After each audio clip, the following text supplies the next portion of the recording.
Ever since the commissioning of the first ship in 1913, the Kongō-class battlecruisers had formed an essential part of the Japanese Navy. Having had their ambitions for a large battlecruiser fleet cut off by the Washington Naval Treaty in 1922, the 4 ships of the Kongō class, Kongō, Hiei, Kirishima, and Haruna, remained as Japan's only fast capital ship force, all the way up until World War II. As a result, these old ships remained in service arguably long past their expiration date. However, throughout their long and extensive time in the Japanese Navy, several proposals were put forward for ships meant to replace them. The specifications of the Washington Naval Treaty meant that the Japanese could only replace any of the Kongō-class ships in 1932, following a full suspension of capital ship construction up until that point. Design work for a ship to replace the Kongōs began in 1929, and over the course of the 3 years, 2 different designs were submitted. Of the former we know relatively little, but the details of the latter one have managed to survive to the present day. Designed by Vice Admiral Hiraga, who was submitting these ideas more because nobody could stop him from doing it than anything else, designed the largest capital ship that he possibly could. The Washington Naval Treaty restricted even replacement capital ships to a weight limit of 35,000 tons, and Admiral Hiraga's design did not struggle to reach it.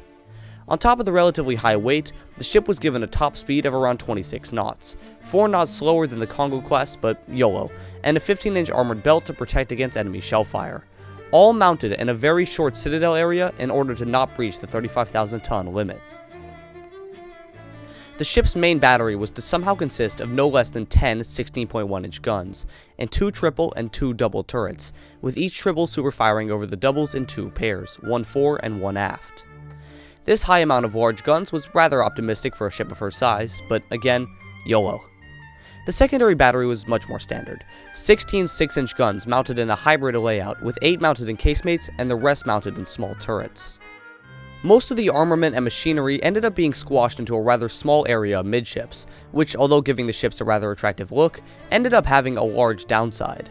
Due to the small size of the citadel, it was theoretically possible to sink the ship without ever having to penetrate the amidships section, which meant that the ship could be technically sunk by weapons as small as those found on destroyers. The design was very briefly considered for actual use, although in the end it was pretty quickly shelved. This had nothing to do with it being a bad design, in fact quite the opposite, but the main factor was Japan's signing of the London Naval Treaty in 1930.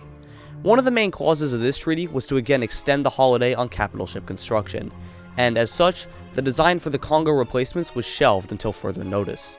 It would never crop back up. By the time Japan signed the Second London Naval Treaty, there was no longer a need for such a small and restricted design.